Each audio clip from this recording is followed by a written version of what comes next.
You've been told the same lie since the day you got your first paycheck. Renting is throwing money away. Buying is the ultimate path to wealth. But what if I told you that, for many people, buying a house is actually the fastest way to stay broke for 30 years? And what if the math your parents and your real estate agent gave you is missing 40% of the actual cost? Today, we're stripping away the emotion, the American dream propaganda, and the HGTV fantasies. We're looking at the unrecoverable costs, the money you literally set on fire, whether you own or rent. By the end of this video, you'll know exactly which side of the fence you should be on. But fair warning, the numbers might make you want to call your landlord or your realtor and apologize. Before we dive into the hidden math, drop a comment right now. Are you team rent or team buy? Let's see who's winning before we see the facts. Let's tackle the renting is a waste argument. When you rent, you pay your landlord $2,000. That money is gone. Poof. But when you buy, you're building equity, right? Well, let's look at your first mortgage payment. If your mortgage is $3,000, you aren't saving $3,000. In the first few years, about 70 to 80% of that check goes to interest.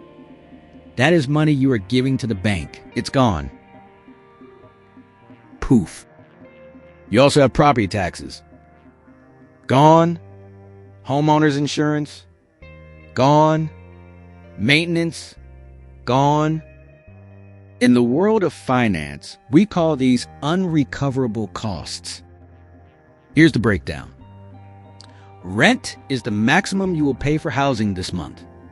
A mortgage is the minimum you will pay. If the water heater explodes in a rental, it's the landlord's problem. If it explodes in your investment, that's $2,000 out of your pocket on a Tuesday morning. So how do we actually compare them? We use something called the 5% rule. Imagine your home costs $500,000. Take 5% of that value, which is $25,000, and divide it by 12 months. That gives you roughly $2,083. This number represents the break-even point of unrecoverable costs.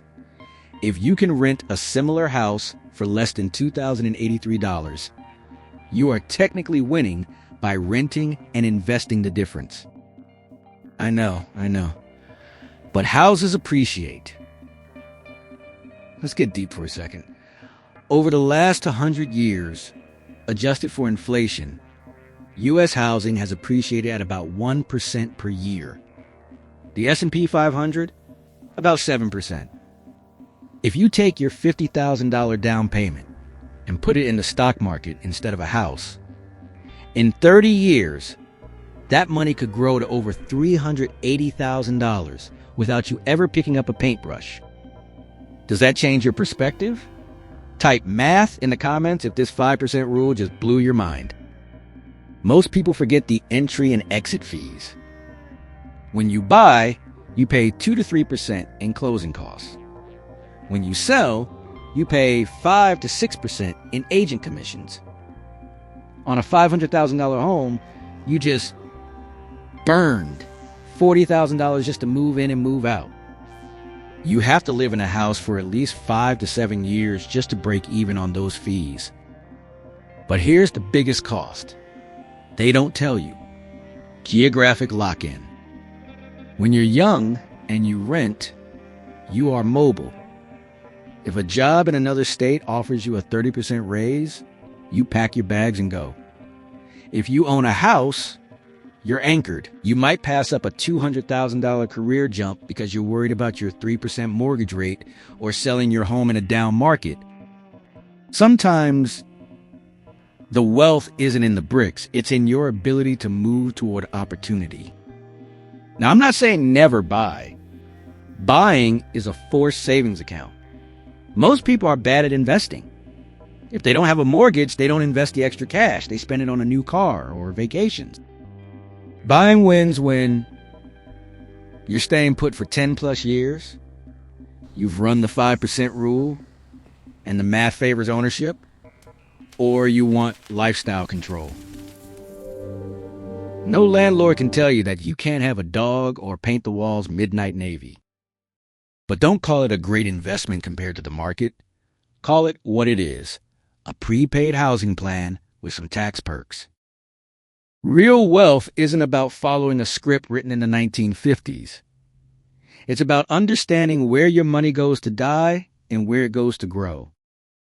So, looking at your local market right now, does the 5% rule favor you? Go check Zillow, do the math, and come back here to tell us what you found. If this video helped you see the truth about housing, hit that subscribe button. We're breaking down the global economy one jargon-free video at a time. I'll see you in the next one. Remember, don't buy the dream until you've calculated the nightmare.